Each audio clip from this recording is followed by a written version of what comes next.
नमस्कार, मी रेवती. थोडं मनातलं मध्ये तुम्हा सर्वांचे पुन्हा एकदा मनापासून स्वागत. काल आपण 11व्या अध्यायात भगवंताचं ते अथांग आणि भव्य विश्वरूप पाहिलं. आज आपण पाहणार आहोत ज्ञानेश्वरीचा अध्याय 12वा. या अध्यायाचे नाव आहे भक्तियोग.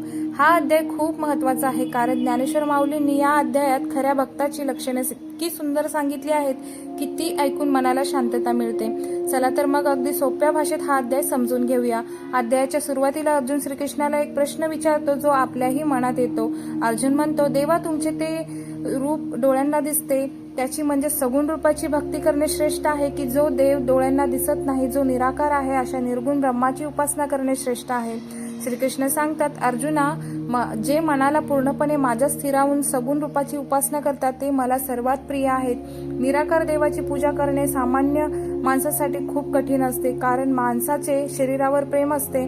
या उलट मूर्ती किंवा रूपाची म्हणजे सगुण भक्ती करणे खूप सोपे आणि आनंददायी असते. श्रीकृष्ण म्हणतात, जर थेट माझ्यावर मन एकाग्र होत नसेल तर मी तुला चार पर्याय देतो. अभ्यास. मन विचलित झाले की त्याला पुन्हा पुन्हा माझ्याकडे आणण्याचा सराव कर. मदत कर्म. जर अभ्यास जमत नसेल तर तू तुझी सर्व कामे माझ्यासाठी करत आहेस या भावाने कर. सर्व कर्म फल त्याग. जर हेही जमत नसेल तर तुझ्या कर्माचे जे काही फळ मिळेल ते मला अर्पण कर, त्याचा मोह धरू नकोस. ज्ञान आणि ध्यान या सर्वापेक्षा कर्माच्या फळाचा त्याग करणे श्रेष्ठ आहे, कारण यामुळे मनात त्वरित शांतता निर्माण होते. देवाला आवडणाऱ्या भक्तांची लक्षणे. या अध्यायाचा सर्वात सुंदर भाग म्हणजे माऊलींनी वर्णन केलेली भक्ताची लक्षणे. श्रीकृष्ण सांगतात, असा भक्त मला प्राणापेक्षा प्रिय आहे, जो कोणाचाही द्वेष करत नाही आणि सर्वांवर मैत्री व करुणा ठेवतो, ज्याच्या मनात मी आणि माझे असा अहंकार नसतो, जो सुख आणि दुःख या दोन्ही परिस्थितीत शांत आणि आनंदी राहतो, ज्यामुळे जगाला त्रास होत नाही आणि ज्याला जगाचा त्रास होत नाही.